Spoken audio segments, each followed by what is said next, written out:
Hello, welcome to our channel Vision by Charu. आज के lecture में हम पढ़ेंगे फ्री रेडिकल्स, देन हम पढ़ेंगे नोमेनक्लेचर ऑफ फ्री रेडिकल्स और फ्री रेडिकल्स की ज्योमेट्री को डिस्कस करेंगे and preparation of free radicals. फिर लास्ट में हम कुछ पॉइंट पढ़ेंगे जो फ्री रेडिकल्स की स्टेबिलिटी को एक्सप्लेन करेंगे। तो आज का जो हमारा टॉपिक है वो प्रॉपर फ्री रेडिकल्स ही है। तो पहले हम फ्री रेडिकल्स को स्टार्ट करने से पहले देखते हैं कि जब भी हम चीजों का बॉन्ड तोड़ते हैं, किन्हीं दो एटम के बीच में जो कोवेलेंट बॉन्ड बना होता है, जब भी हम उसका ब्रेक करेंगे तो कोवेलेंट बॉन्ड को ब्रेक करने के दो तरीके होते हैं। एक तो homolytic bond fission and heterolytic bond fission. ये लेक्चर भी मैंने homolytic bond fission and heterolytic bond fission का करा रखा है, आप वहां से भी देख सकते हैं। ठीक है, तो होमोलाइटिक बॉन्ड फिजन वो होता है जब हम किसी सिमिलर एटम के बीच में जो बॉन्ड बना होगा और उस बॉन्ड का हम ब्रेक करें। तो हमें पता है एक बॉन्ड दो इलेक्ट्रॉन से मिलकर बनता है, तो होमो का मतलब होता है सेम। तो जो दो इलेक्ट्रॉन है वो सेम तरीके से डिवाइड होंगे, एक इधर चले जाएगा एक इधर चले जाएगा। यहाँ कुछ भी जुड़ा हो कार्बन पे, मान ले CH3 कुछ भी जुड़ा हो, ठीक है, तो हमारे पास आएगा इस तरह से CH3 एंड CH3 और इस कार्बन के बजाय एक इलेक्ट्रॉन यहाँ आ जाएगा और दूसरे इस पे एक इलेक्ट्रॉन आ जाएगा और जो भी इसके साथ जुड़ा हो।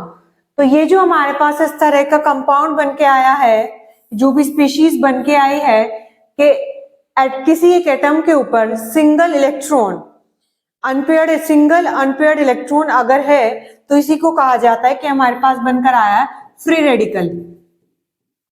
ठीक है, यही फ्री रेडिकल है।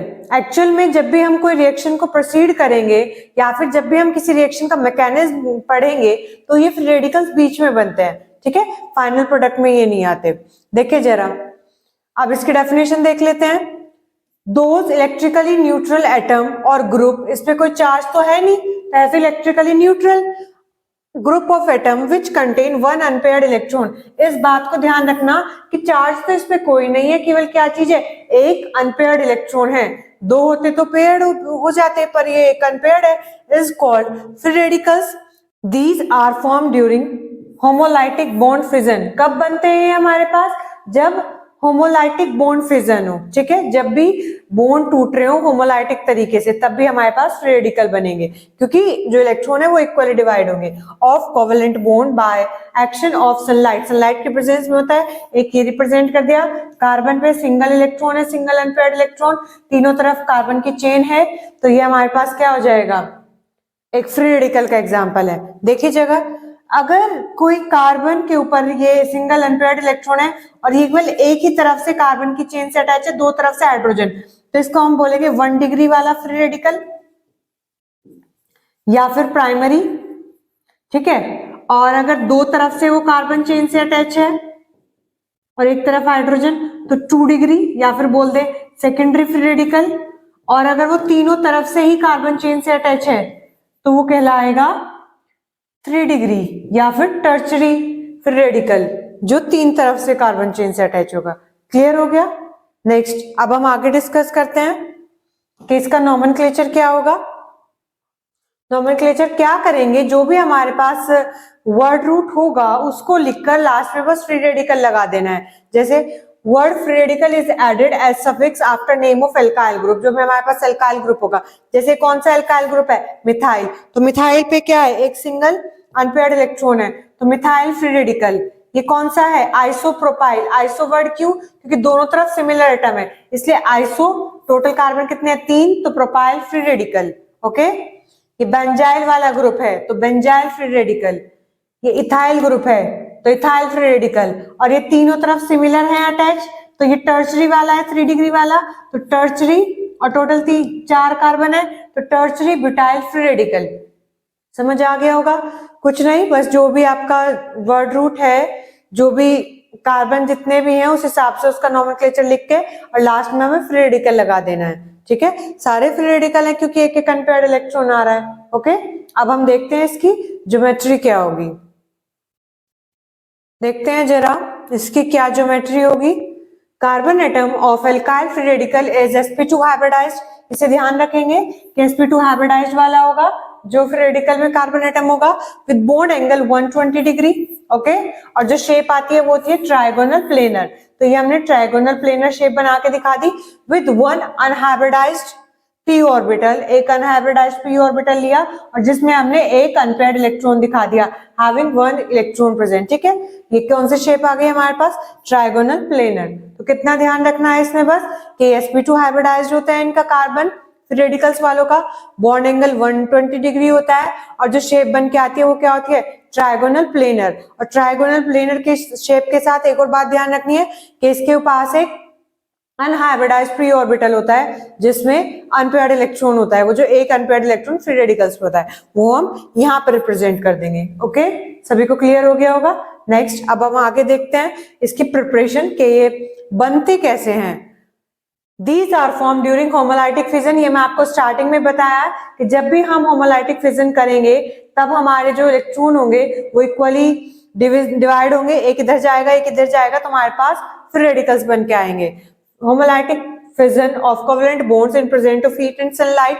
ओके, ये HCl का मॉलिक्यूल लिया तो सनलाइट के प्रेजेंस में एक इलेक्ट्रॉन इधर गया एक इलेक्ट्रॉन इधर, ये हाइड्रोजन का फ्री रेडिकल, ये क्लोरीन का, ये हमने क्या लिया? मीथेन। जब इसका हम होमोलाइटिक बॉन्ड फिजन करेंगे दोनों तरफ एक एक इलेक्ट्रॉन चले जाएगा तो मिथाइल फ्री रेडिकल और ये हाइड्रोजन का फ्री रेडिकल।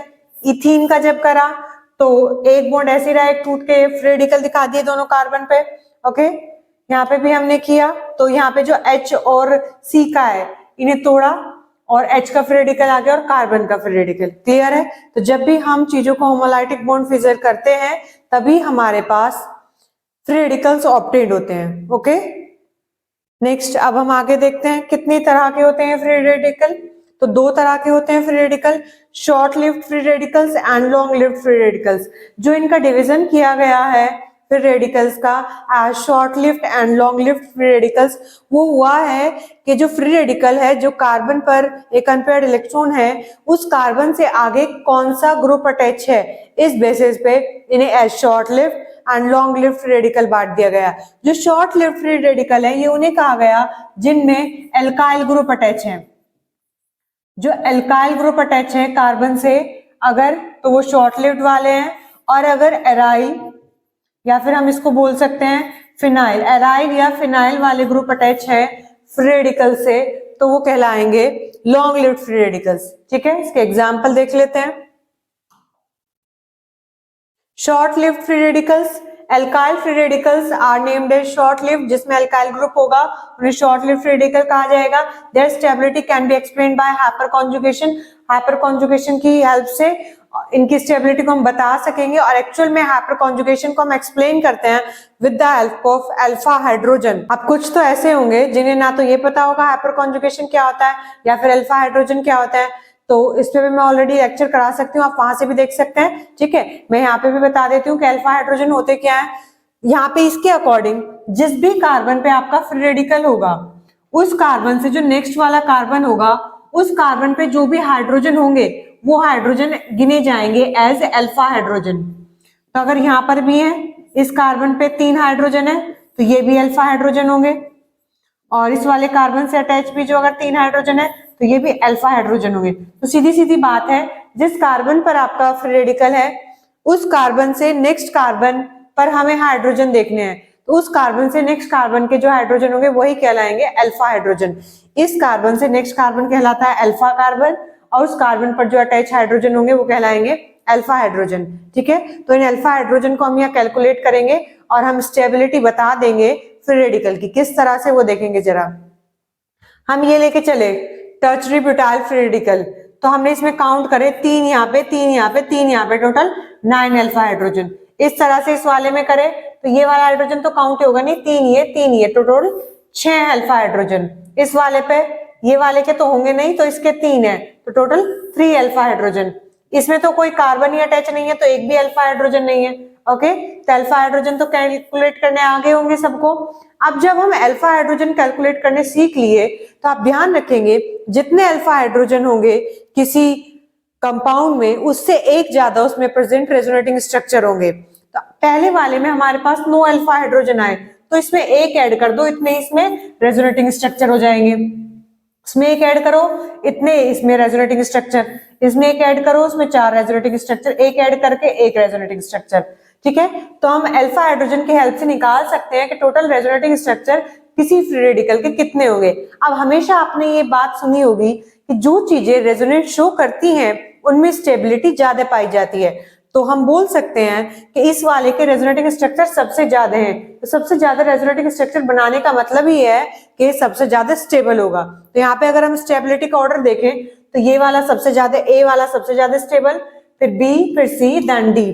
तो हमने स्टेबिलिटी का ऑर्डर लगा दिया है, ठीक है। सबसे पहला सबसे ज्यादा, फिर कम कम कम, डिक्रीजिंग ऑर्डर में। क्लियर हो गया होगा सबको, ठीक है। Short lived free radicals. Next अब आगे देखते हैं लॉन्ग लिव्ड फ्री रेडिकल, जो एराइल या फिनाइल वाले ग्रुप अटैच होंगे जिनमें। All phenyl free radicals are named as long lived free radicals. Their stability can be explained by resonance की हेल्प से हम इन्हें एक्सप्लेन कर सकते हैं। तो यहाँ पे ये फ्री रेडिकल्स वाला कार्बन है और उससे 3 phenyl group attach, free radical वाला carbon 2 phenyl group attach, free radical वाला कार्बन 1 फिनाइल ग्रुप अटैच। यहाँ फिनाइल ग्रुप देखेंगे, यहाँ पे 3, यहाँ पे 2 और यहाँ पे 1। इतनी बात क्लियर है।